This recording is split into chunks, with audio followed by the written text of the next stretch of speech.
Naslovi novinski šta misli pro. Obično ne promisli koga god vidiš. Svi su vam odlični, nisu na tom nivou, niti su blizu, pa ja pogodim čak i kada se u prazno istucam. Al da operem mislim da treba da iskuvam. Tu sa hrpom, masom, nema veze. Ajde idemo čisto da vidimo da se ja prijavim za ovaj Red Bull. Čuo sam da to neko takmičenje gde se rime smišljaju iz glave, ne znam kako to bilo ko može, ali ajde ja da probam.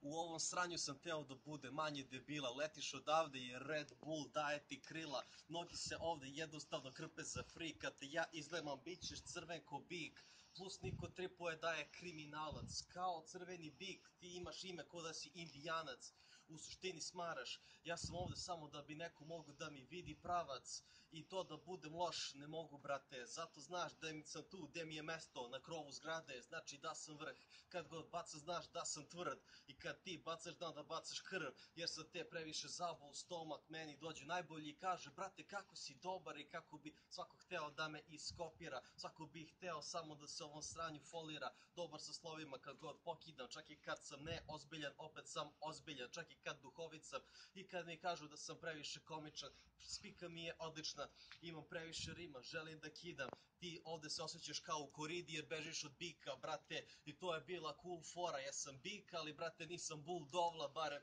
ali da i dalje ja kidam to sranje, imam i dalje da mogu da vam dam nešto na šta klimate glave i plus želi da me prebije, svaki lik koji tripuje da ja nisam srpski Eminem, ali nisam, zato što imam kvalitetnije šemice i plus bez Red Bulla imam dovoljno energije, plus vidiš da su sve to glupi reperi, svi su loše kopije kao Ultra Energizil, mogu više da bacam prijave na to, ali bi trebalo više da prijavama flow koji imam i bilo kako da ga izbacim, moraš priznati, imamo 9-8 i smanjuje se vreme, ali brate mogu ja da freestylujem sve vreme i sve. Najcooliji na svetu, reper koristi mikrofon ko svoju paletu, hoće da ti naslika ovde pravu sliku, a zajebi to, reci kako zvučim ja na bitu, ti savjet koji ne mogu ti da mi je budi prosti i šta, ruke gore za ljude moje ubi osi, nisam vidio realniji prikaz običnosti, bacaš rime kao mine, a pokino si, još godina vežbe i postaćeš ila, zato moj savjet tebi je da se ostaviš rima.